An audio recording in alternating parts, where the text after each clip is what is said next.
এরা খুবই গরিব মানুষ। সমিতির নুন তুলি কত কষ্ট করে ওই ভ্যানটা কিনেছে, এই ভ্যানটা আজ ছিনতাই হয়ে গেল, তো এরা কি করে খাবে? মেহেরপুরের গাংনীতে যাত্রী বেশে ভ্যান ছিনতাইয়ের ঘটনা ঘটেছে। ছিনতাইকারীদের কৌশলের কাছে ধরাশায়ী হয়ে ভ্যান হারিয়ে অসহায় হয়ে পড়েছে দরিদ্র পরিবারটি। তবে খবর পেয়ে ঘটনাস্থলে যায় বামুন্দি পুলিশ ক্যাম্পের সদস্যরা। নিজে দেখুন, অন্যকে দেখাতে ভিডিওটি শেয়ার করে আমাদের সাথেই থাকুন। জানা গেছে, গাংনী উপজেলার নোয়াপাড়া গ্রামের কাবারুল ইসলামের ছেলে মমিনুর আজ বৃহস্পতিবার সকাল 10:30টা দিকে তার ভ্যান নিয়ে নোয়াপাড়া বাজারে আসে ভাড়ায় যাওয়ার জন্য। এ সময় দুজন অপরিচিত ব্যক্তি গাংনী উপজেলার দেবীপুর গ্রামের মাঠে শ্যালো মেশিন কিনতে যাওয়ার জন্য ভ্যানটি 400 টাকায় ভাড়া করে। চুক্তি অনুযায়ী মমিনুর তার ভ্যান নিয়ে নোয়াপাড়া বাজার থেকে তেঁতুলবাড়িয়া করমদি হয়ে বামুন্দি দেবীপুর সড়কে আসে। পুলিশ ক্যাম্পের আগে একটি সড়ক আছে, যেটি দিয়ে বামুন্দি থেকে ঝোড়াঘাট গ্রামে যাওয়া যাবে। সড়কটিতে লোকজনের চলাচল খুব একটা বেশি না।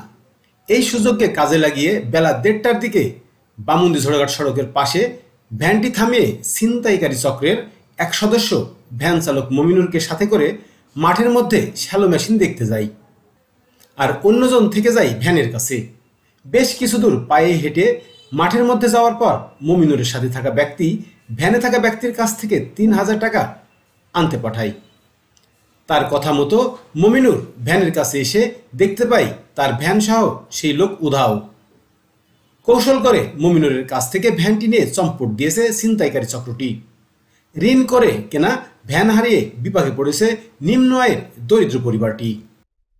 আমি ভ্যান চালাই। আমি বাড়ি নিয়ে এসেছি।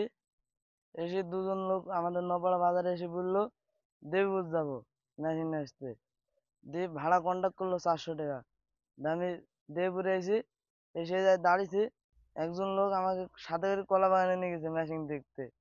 দিয়ে ঘুরে এসে দেখছি আমি আর ভ্যান নাই। বলছে ভ্যানের কাছে 3000 টাকা নেছো। দিয়ে ভ্যানের কাছে এসে দেখছি আর ভ্যান নাই আমার। এই যে নপাড়া হানে 400 টাকায় দুটো লোক অপরিচিত লোক 400 টাকা ভাড়া করে মেশিন আনতে যাবো বলে নিয়েছে দেবীপুরের মাঠে। তো এই যে ভ্যান থুই একজনা নিয়ে গেছে মাঠের মধ্যে কলা বাগানের ভেতরে নিয়ে গিয়ে, এদিকে একজনা ভ্যানে আছে আর একজনা মাঠের মধ্যে নিয়ে যাওয়ার পরে ওকে বলেছে যে তুমি 3000 টাকা নি, ভ্যানে আছে ওর কাছে 3000 টাকা আছে, ওর সাথে 3000 টাকা নিয়ে আসো। এইসি দেখছে ভ্যানও নেই, ও ভ্যান নিচে গেছে আর ও ওইদিকে পালিয়ে গেছে।